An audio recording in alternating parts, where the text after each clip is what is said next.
Halo semua, jadi hari ini kita mau belajar tentang PPh Final pasal 4 ayat 2 bunga diskonto obligasi. Nah, agendanya kita mau bahas yang pertama ada ruang lingkup, yang kedua ada PPh terutang, lalu ada mekanisme penyetaraan dan pelaporan, lalu yang terakhir ada contoh kasus termasuk cara mengisi SPP. Yang pertama ruang lingkup. Jadi PPh Final pasal 4 ayat 2 bunga obligasi ini dikenakan atas apa? Yaitu atas penghasilan yang diterima dan atau diperoleh wajib pajak berupa bunga obligasi dikenai pemotongan pajak penghasilan yang bersifat final, kecuali yang diterima oleh yang pertama ada wajib pajak dana pensiun yang pendiriannya disahkan oleh Menteri Keuangan, dan yang kedua ada wajib pajak bank yang didirikan di Indonesia atau cabang bank luar negeri yang berada di Indonesia. Nah, kalau yang ini itu pakai PPh tarif umum. Selanjutnya ada PPh terutang. Jadi ada beberapa penghasilan yang dikenakan. Yang pertama ada bunga obligasi dengan kupon, tarifnya 15% dan 20% atau tarif P3P dari jumlah bruto bunga. Bedanya apa? Bedanya yang 15% itu bagi WPDN dan BUT. Nah, yang 20% ini bagi WPLN selain BUT. Penghasilan selanjutnya ada diskonto dari obligasi dengan kupon, sama tarifnya 15% dan 20% atau tarif P3B dari selisih lebih harga jual atau nilai nominal di atas harga perolehan obligasi. Masih sama bedanya, yang 15% ini WPDN dan BUT, dan yang 20% ini WPLN selain BUT. Lalu selanjutnya ada diskonto dari obligasi tanpa bunga, tarifnya ada 2 sama dari selisih lebih harga jual atau nilai nominal di atas harga perolehan obligasi. Nah, yang terakhir ada bunga diskonto dari obligasi yang diterima wajib pajak reksadana yang terdaftar pada OJK. Tarifnya sama, ada 2, 15% 20%, yang satu buat WPDN dan BUT, yang satu buat WPLN selain BUT, dari selisih lebih harga jual atau nilai nominal di atas harga perolehan obligasi. Nah, selanjutnya ada mekanisme penyetoran dan pelaporan. Jadi pelunasan PPh Final bunga obligasi ini dilakukan dengan 2 cara, yaitu pemotongan atau pemungutan. Pemotongan dilakukan oleh penerbit obligasi atau emiten atau kustodian selaku agen pembayaran yang ditunjuk atas bunga dan atau diskonto yang diterima atau diperoleh pemegang obligasi dengan kupon pada saat jatuh tempo bunga obligasi, dan diskonto yang diterima atau diperoleh pemegang obligasi tanpa bunga pada saat jatuh tempo obligasi. Lalu yang kedua ada perusahaan efek, dealer, atau bank selaku perantara atas bunga dan atau diskonto obligasi yang diterima atau diperoleh penjual obligasi pada saat transaksi.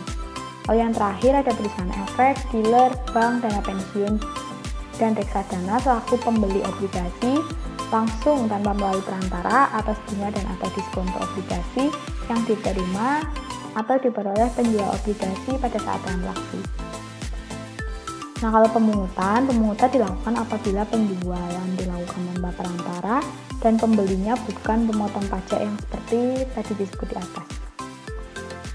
Selanjutnya saat terutang itu ada di jatuh tempo pembayaran bunga atau jatuh tempo obligasi. Nah, ini penyetoran dan pelaporannya.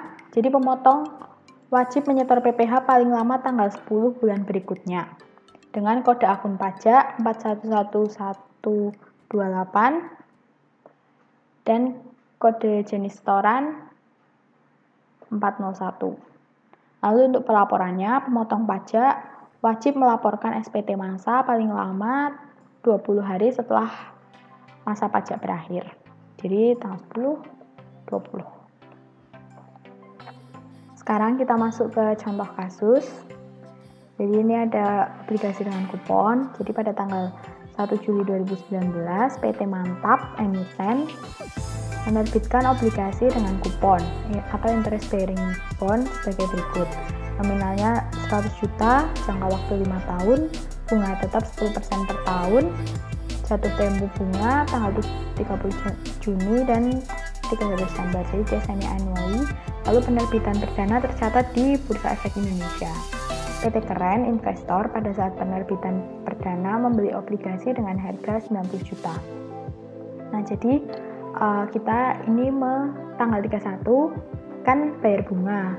Nah, itu kita kenakan PPh final sebesar 6/12 karena bunganya semi annually dikali rate-nya 10% kali nominalnya 100 juta. Bunganya hasilnya 5 juta. Lalu PPh finalnya tinggal kita kalikan tarifnya 15% kali 5 juta. Hasilnya 750 ribu.